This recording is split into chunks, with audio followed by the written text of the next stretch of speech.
Praise the Lord. So mga kapatid, welcome sa ating morning revival preview. At ang schedule natin ngayon ay week 9, day 5. Amen. So, magbabasa na ako ng mga Bible verses natin. Matthew 7:21 to 22. Not everyone who says to me, Lord, Lord, will enter into the kingdom of the heavens, but he who does the will of my Father who is in the heavens. Then you will say to me in that day, Lord, Lord, was it not in your name that we prophesied, and in your name cast out demons, and in your name did many works of power? Amen. So dito sa verse na ito, i-highlights natin yung not everyone who says to me, Lord, Lord, will enter into the kingdom of the heavens, but he who does the will of my Father. So meron isang unique na condition dito na binabanggit. Kung gusto mong pumasok sa kaharian ng mga kalangitan, kailangan ginagawa mo ang kalooban ng Ama na nasa langit. So yun lang naman. Ang natatanging paraan, kondisyon, upang ang isang tao ay makapasok sa kaharian ng mga sangkalangitan. Kaya itong mga araw na ito, patuloy natin tinatalakay ang kahalagahan ng kalooban ng Ama na nasa langit. Hanggang sa araw na ito, sinasabi niya, kung hindi mo sinasagawa ang kalooban ng Ama, hindi ka makakapasok sa kaharian ng mga kalangitan. So napakaseryoso nito. Amen. So tingnan natin ang ibig sabihin nito. Matthew 7:21 does not refer to the reality of the kingdom of the heavens today, but to the coming manifestation of the kingdom in the future. Amen. So kanina doon sa verse kasi, doon sa verse na binanggit doon ang pagpasok sa kaharian ng mga kalangitan. So binabanggit niya dito, yung kaharian ng mga kalangitan na binanggit dyan, na papasukin noong mga gumagawa ng kalooban ng Ama, ay ang kaharian na hindi tumutukoy sa kaharian ngayon. Ang kaharian ngayon ng mga kalangitan ay ang kaharian sa aspekto ng realidad. So hindi yan ang papasukin ng mga gumagawa ng kalooban ng Ama. Kundi ito ay ang kaharian ng pagpapakita sa darating na kapanahunan. Ibig sabihin, more or less, merong iba-ibang aspekto itong kaharian ng mga sangkalangitan. Sa kasalukuyang panahon, ang kaharian ng mga kalangitan ay nasa aspekto ng realidad. Hindi ito nakikita. At ito ay direktang sinasabi natin na tumutukoy sa buhay eklesiya. Yan ang kaharian ng mga kalangitan sa panahon na ito. Ngunit doon sa verse na binanggit ng Panginoon, na tangi lang ang mga gumagawa ng kalooban ng Ama ang makakapasok sa kaharian ng mga kalangitan. Yan ay ang kaharian sa darating pang kapanahunan. Yan ay ang pagpapakita ng kaharian. Sapagat itong kaharian ngayon, na nasa aspekto ng realidad, hindi nakikita to. Hindi nakikita to. At ito ay susulong tungo sa pagpapakita ng kaharian. At yan ang binabanggit na kailangan mapasok siya. At pwede lang siya mapasok sa pamamagitan ng pagsasagawa ng kalooban ng Ama. Okay, so yan yung sinasabi sa atin. So maganda yung malinaw.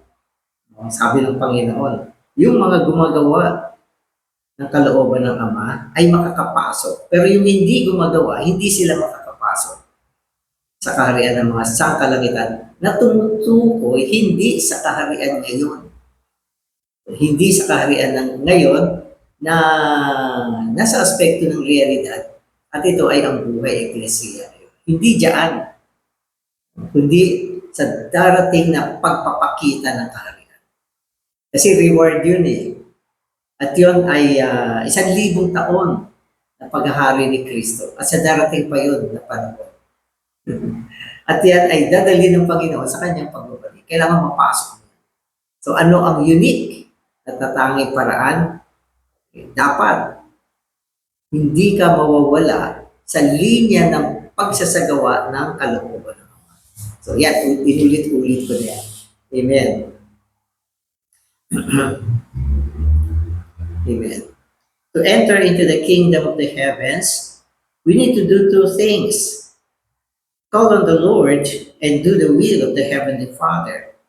To call on the Lord suffices for us to be saved. But to enter into the kingdom of the heavens, we also need to do the will of the Heavenly Father.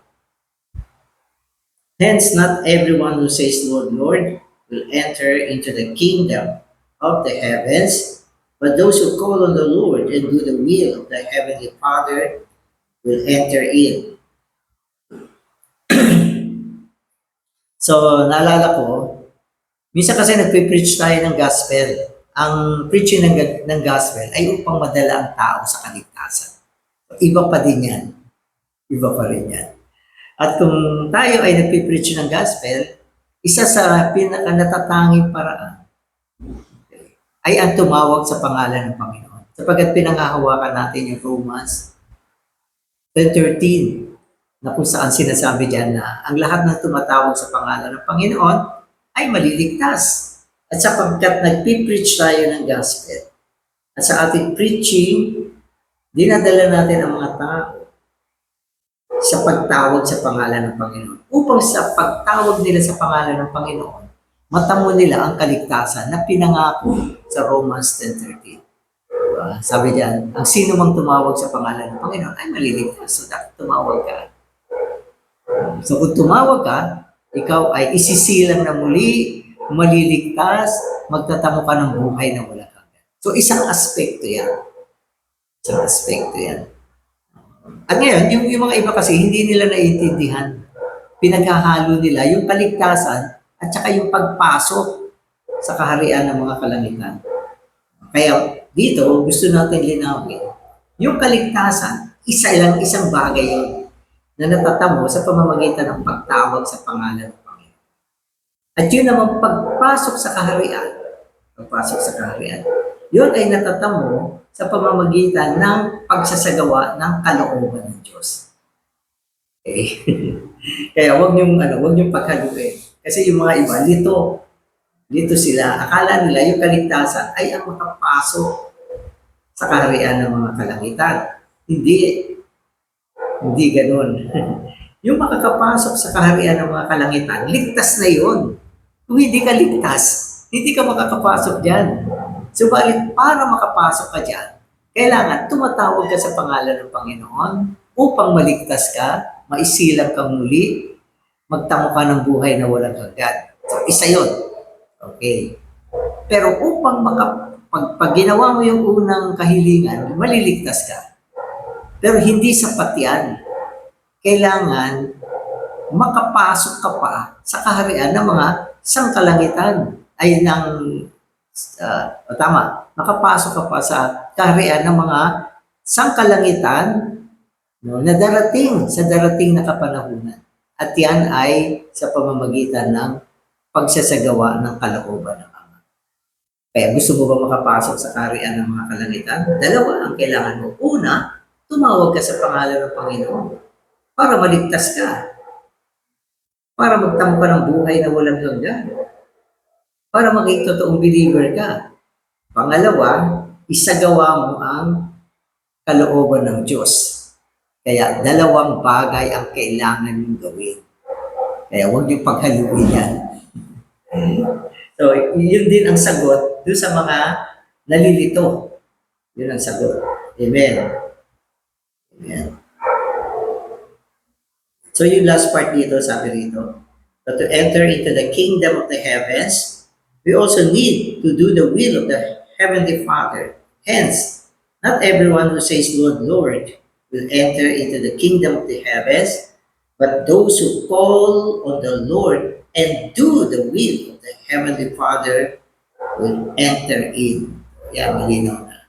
Call and do the will of the Father, and you can enter into the kingdom of the heavens in the future, in the manifestation, sa pagpapakita ng kaharian. Hindi nyo pa naintindihan niya. Ewan ko na. Since entering into the kingdom of the heavens also requires doing the will of the Heavenly Father, it is clearly different. Yeah, it is clearly different from entering into the kingdom of God through regeneration.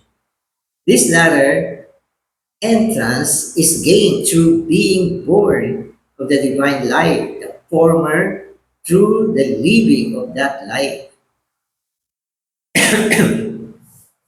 Kasi sa John 3, okay, sa John 3, ang sabi diyan, okay, maliban ang tao ay isilang na muli.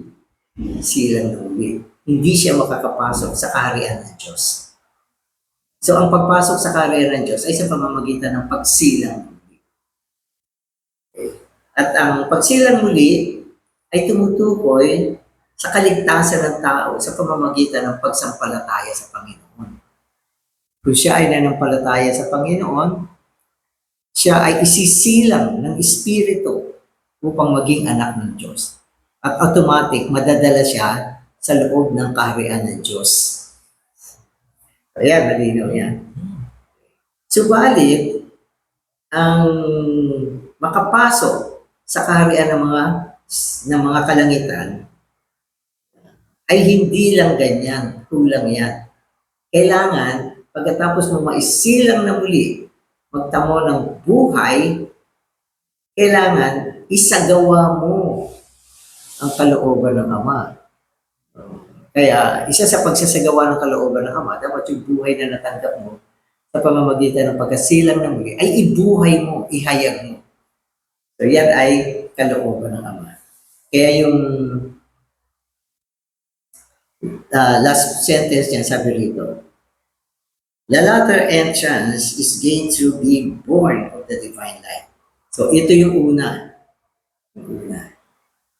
Para makapasok ka sa kaharian ng Diyos, kailangan isilang kang muli, okay, ng dibinong buhay. Okay. The former, yung isa, okay, through the living of that life. Yung buhay na natamo mo, dahil isinilang kang muli ng Diyos, nagtamo ka ng buhay. Dapat, ibuhay mo yung buhay na yun.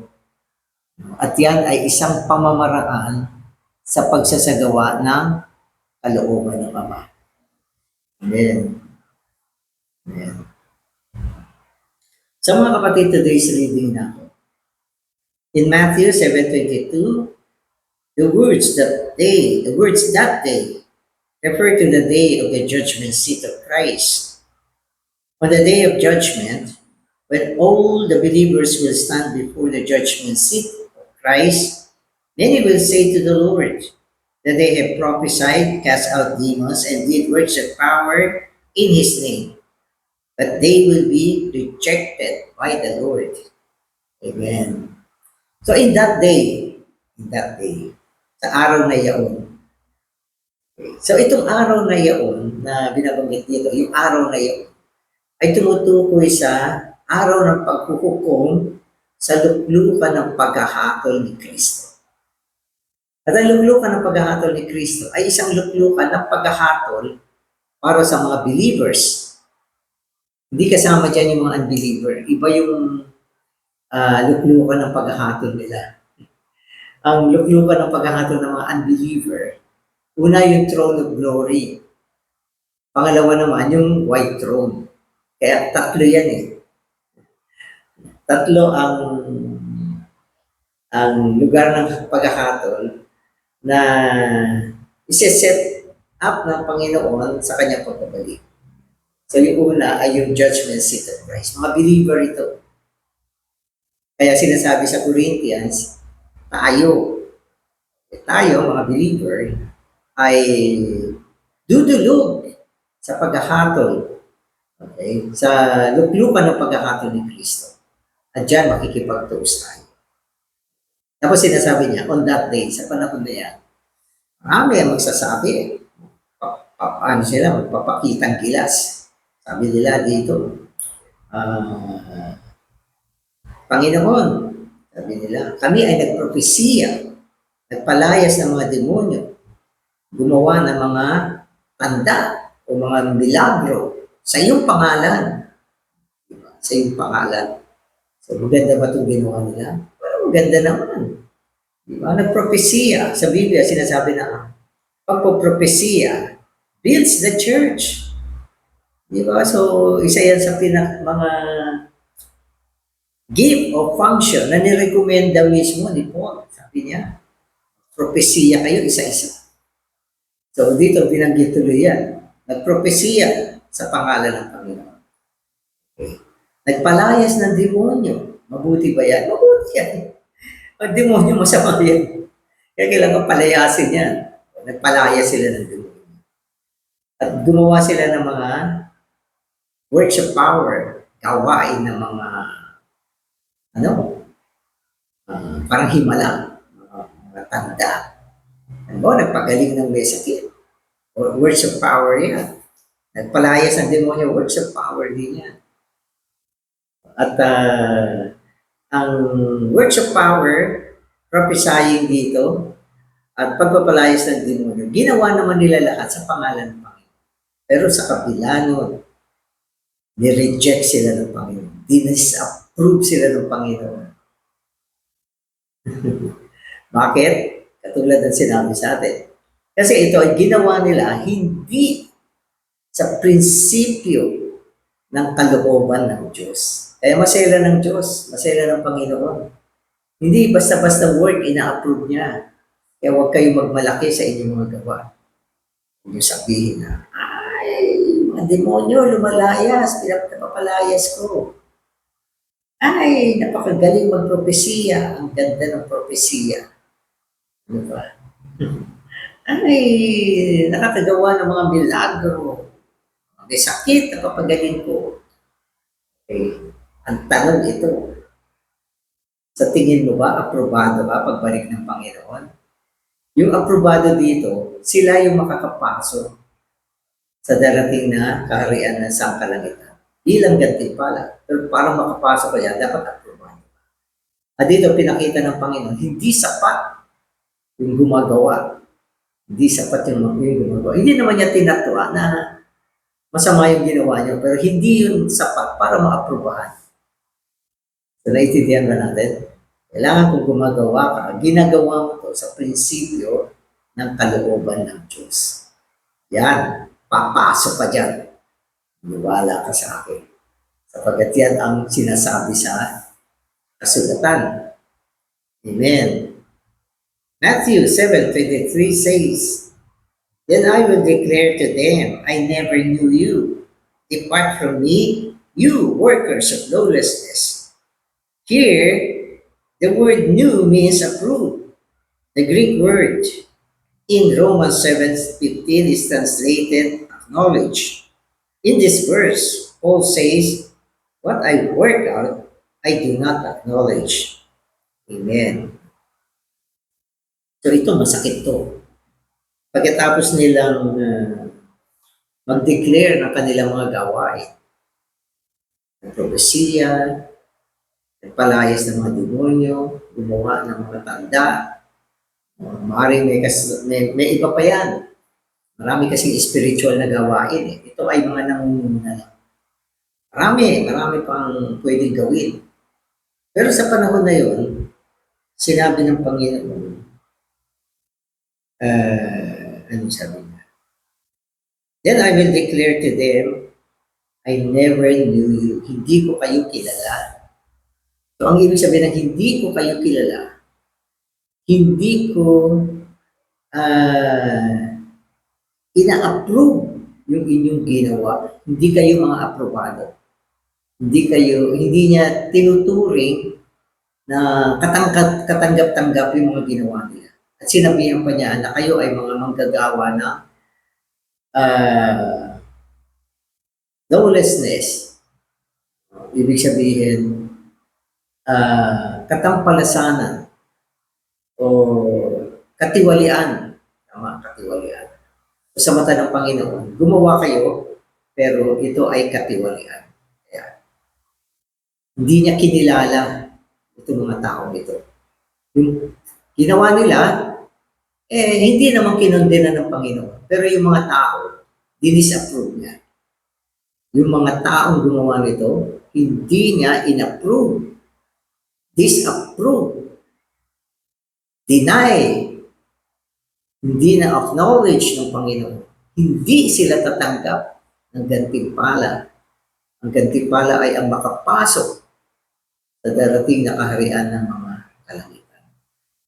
At sinabihan pa ng Panginoon, depart from me, magsilayas kayo. Magsilayas kayo. Di ba masakit? Sakit yan. Sapagkat ang mga gumawa niyan, tinuturing nila, yung mga ginawa nila ay mga mararangal na bagay. Noble. At karamihan sa kanila nagbayad ng halaga din para magawa yan. Ano pa?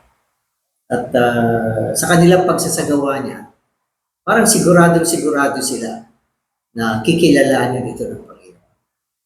Pero nabigo sila. Kaya mga kapatid, sa panahon na to, maraming gumagawa ng mga spiritual na gawain. Maraming gumagawa. At may mga tao rin na naniniwala na sa pagbalik ng Panginoon, mula sa kanilang mga ginawa, sila ay magagantimpalaan. So may mga expectation. Pero dito makikita natin ang isang pamala. Hindi lahat ng gawain, magamat yan ay spiritual na gawain, katulad ng pagpupropesiya, pagpapalayas ng demonyo, pagsasagawa ng mga milagro. Magamat, pwede, totoo yan. Pero hindi pa din siya sigurado na aaprubahan ng Panginoon. Kapag hindi niya naaprubahan yung gawain ng tao mismo, magdurusa. Magdurusa. Ito yung sinabi ni Paul.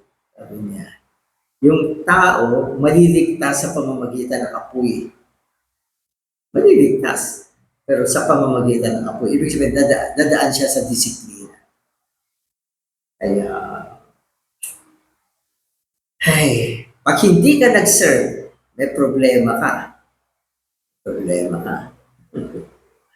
Kasi tayo ay nasa aspekto ng pagiging mga alipin. Pag nag-serve ka, gumawa ka, may problema ka rin. Pag yan ay nagawa mo, hindi ayon sa kalooban ng Ama. So yan ang pinakikita rito.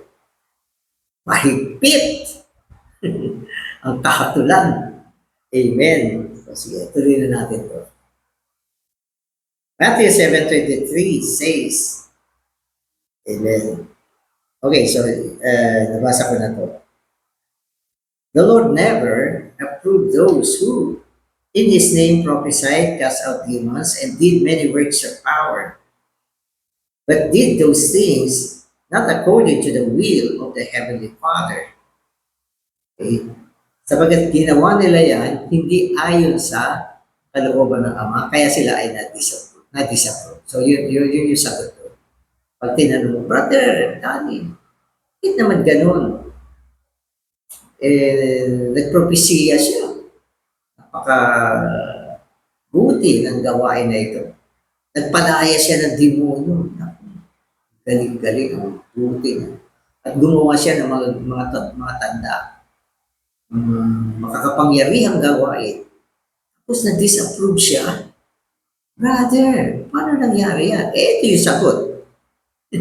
Sapagkat ginawa niya ito, hindi ayon sa kalooban ng Ama. Period. Yan ang sinabi. At kaya na natin intindihin yan. Kaya kung gagawa ka na rin lang, gusto mo magpalayas ng demonyo, mabuti yan. Gusto mo magpropesiya, mabuti yan. Gusto mo gumawa ng mga gawain ng kababalaghan o milagro, magpagaling ng mga may sakit, mabuti yan. Pero dapat gawin mo yan sa prinsipyo ng kalooban ng Ama. Huwag kang magkamali dyan. Amen. The Lord did not deny that they did those things, but He considered those things, lawlessness, because they were not done in the line with the will of the Heavenly Father. They were not done in the divine will. Oh. Sayang din naman. Ang Panginoon, hindi naman niya tinatwa. Sabi mo, nagpropesiya ka. Tama naman. Hindi naman sinabi ng Panginoon, hindi mo ginawa yan. Walang ganun. Sabi mo, nagpalayas ka ng demonyo. Okay, alam naman din ng Panginoon yan. At gumawa ka ng mga gawain ng kapangyarihan. Alam din ng Panginoon yan. Alam niya yan. Hindi pwedeng hindi. Pero, bagamat ginawa mo yan, hindi mo kasi yan ginawa ayon sa kalooban ng Ama. So, ang kalooban ng Ama ay isang linya ng dibinong kalooban. Parang linya yan. At kailangan nandyan ka. Huwag ka lalabas dyan. Mula dyan sa linya na yan, dyan mo siya gawin. Yun ang ibig sabihin nito. Kapag ikaw ay wala dyan sa loob ng linya na yan, kasaklawan na yan, madi-disqualified ka. Madi-disqualified ka. Dito sa mundo, maraming ganyan, nadi-disqualified. Nadi-disqualified. Sabagat, kaya nadi-disqualified yung iba. Kasi nababiolate nila yung rules and regulations. Nagagawa nila yung tamang inuutos na gawin. Kaya lang, hindi nila siya nagagawa ayon sa rules and regulations. So, yan yung pinakasimpleng paliwanag dyan. Nagawa mo nga yung kahilingan, pero hindi ka na-aprobahan, na-disqualify ka kasi hindi siya nagawa ayon sa regulasyon. So, ganun siya. Okay? Amen. Amen.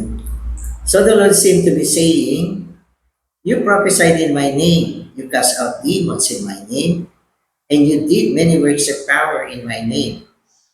But I never allowed you to do them. I never approved you, because you did all those things in lawless way. You did them in yourself, in your own desire, and according to your own intention, not according to the will of my Father. Amen. So yan na yung pinaka-final na concluding word tungkol dito na sinasabi ng Panginoon dito. Bagamat ginawa mo lahat yung mga gawain na yan, hindi pa rin kita aaprubahan. Hindi kita aaprubahan. Ikaw ay hindi aprobado. Sapagat yung mga bagay na yan ay nagawa sa isang tiwaling paraan. Tiwaling paraan. So yun yung ibig sabihin. Minsan nakakatakot ng mga ganito eh. Kasi minsan yung mga tao may mga achievement sila na hindi ino-honor. Dahil merong butas. Meron silang nagawa na nag-violate sa regulation. Kaya nalaglag sila. So, ganun din yung nangyari dito. Sabi niya, ginawa ninyo ito sa inyong sarili. Sa inyong sariling kagustuhan. At sa inyong sariling intensyon. Hindi ayon sa kaluhuran ng Ama. O ayon sa kalooban ng Ama. Nang ibig sabihin, ang Ama kasi meron siyang kalooban. Yun ang nire-respeto niya, yung kanyang kalooban. Gusto niya lahat ng mga ginagawa ay nasa prinsipyo ng kalooban niya. Mas mahalaga sa kanya yung kalooban niya kaysa doon sa gawa. At syempre naman, kung ikaw ay walang gawa, wala ka rin ipipresent. Wala ka ipipresent. Anong ginawa mo? Wala. May ginawa ka ba? Meron. O ito. O yung ginawa mo, yan ba ay sa kalooban ng Ama? Hindi. Paksak din. Wala din. Nabaliwala din. Pero kung yan ginawa mo, ayon sa kalooban ng Ama, aprobado yan. Magkaka-reward ka dyan. Oh, nagawa mo. Natuwa ang Panginoon. At nandun pa siya sa prinsipyo ng kalooban ng Ama. Lalo na. Aprobado yan. So, matuto tayo. Ibig sabihin, matuto tayo yung mga mensaheng ito. ay mga mensahe na hango sa mga babalang binigay ng Panginoon. Huwag mong baliwalain ito. Lalo kayong mga naglilingkod sa Panginoon, huwag niyong baliwalain itong sinasabi dito. Kapag mula dito, pwede kang malaglag. Amen.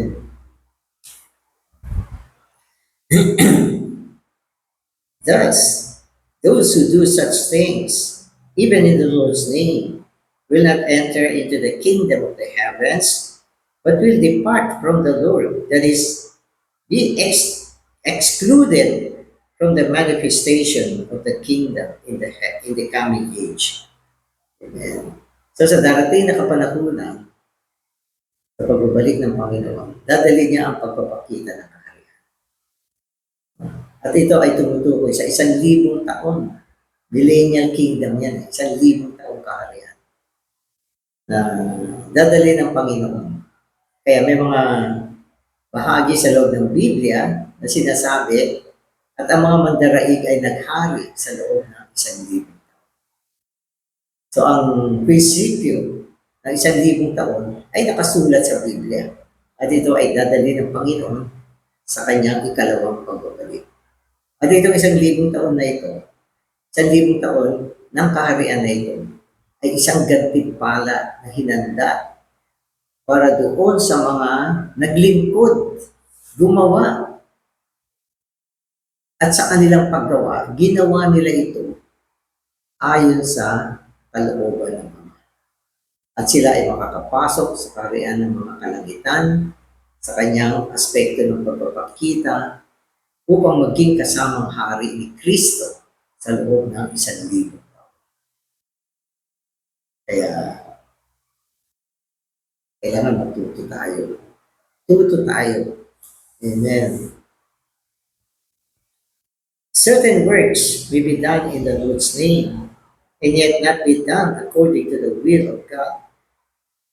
We have talked a great deal about going to the campuses, but are we going there to do a certain work or to do the will of our Heavenly Father?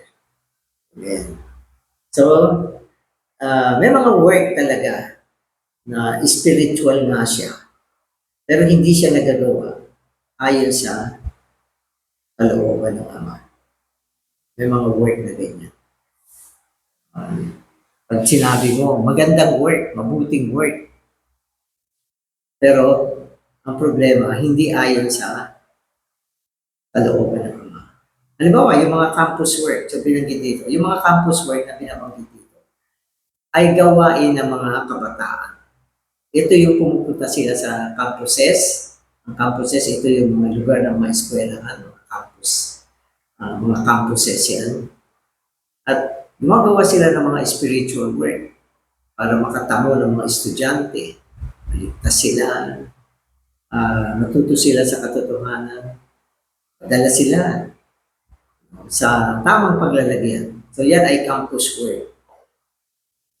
Pero umitan dito, gumagawa ka ng campus work, okay yan. Pero nagagawa mo ba yan? Ayon sa kaliguran ng Ama. So yan yung tanong. Kailangan malinaw ka dyan. At masagot mo yan ng malinaw. At hindi ka pwede magkamali dyan. Amen. Amen. So young brothers and sisters, how would you answer this question? So yung tanong, ginagawa niyo ba yung mga campus work ayon sa kalooban ng Ama? Paano mo sasagutin itong tanong na ito? We must have the assurance in whatever we do that we are doing the will of the Heavenly Father. Otherwise, the Lord Jesus will say to us, workers of lawlessness. Pag hindi mo ginawa ang mga gawain sa campuses na ayon sa kalooban ng Ama, tatawagin ka ng Panginoon na isang manggagawa ng katiwalian. Katiwalian. So sa mundo, kinukondena ang mga katiwalian. Gaano pa kaya sa loob ng spiritual na gawain, katiwalian? At hindi pwede yan. Amen. Even prophesying in the Lord's name, but not according to the will of the Father, is a type of lawlessness. Moreover, casting out demons in the Lord's name and doing works of power in the name of the Lord, but not according to the will of God, are also considered in the eyes of the heavenly King as lawlessness. Ulit-ulit ang sinasabi ito. Mga pagpapropesiya sa pangalan ng Panginoon. Pagpapalayas ng mga demonyo sa pangalan ng Panginoon. Paggawa ng mga words of power sa pangalan ng Panginoon. Kapag ang mga paggawa na ito ay sinasagawa, hindi ayon sa kalooban ng Ama, ito ay nasa prinsipyo ng katiwalian sa mata ng Diyos. Okay? At dahil dito, wala kayong mapapala. At didisiplina pa kayo kapag ganyan na nangyari. Sa isang banda, hindi ka makakapasok sa karya ng mga kalangitan. Sa kabilang banda, madidisiplina ka pa dahil sa gawain na ito. Kumisa may mga ganyan eh. Sa mundo kasi, meron tinatawag na mga gawain ng katiwalian. Katiwalian. Na dahil sa gawain na yan, hindi na sila na bigyan ng karangalan, nakulong pa sila sapagkat yan ay katiwalian. Alam mo, sabi nila, sige, kami ay tumulong sa mahihirap, nagbigay ng mga pabahay, mga regalo, pagkain, damit. Pero, paano mo ginawa yan? Ginawa mo yan sa pamamagitan ng katiwalian. Kaya, nakatulong ka nga, tama naman, pero dahil may katiwalian, mapapahamak ka dyan. Mapapahamak ka dyan. So, ganun din sa spiritual. Bagamat, mabuti, o yung tao, napalayas mo yung mga demonyo sa kanya, siya ay possessed, inaalihan siya, kawawa siya. Pero napalayas mo. Pero yung gawain mo, nasa prinsipyo ng katiwalian, mananagot ka dyan. Amen. O last sentence na ako. Although you may run faster than others, your running will not be recognized if you run outside the lines of your lane. Rather, that type of running will be considered lawlessness. You must run the race between the lines.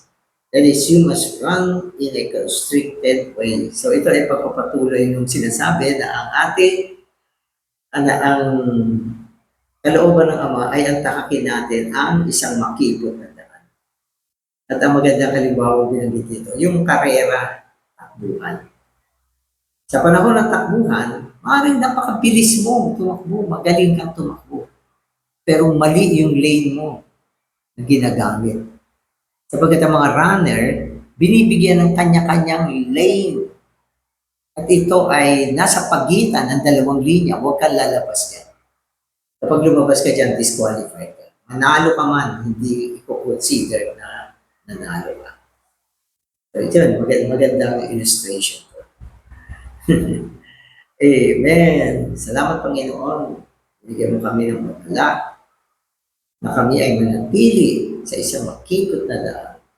At ito ang daan na dapat namin takakin lahat ng mga ginagawa namin sa panahon ng aming mga paglilingkod.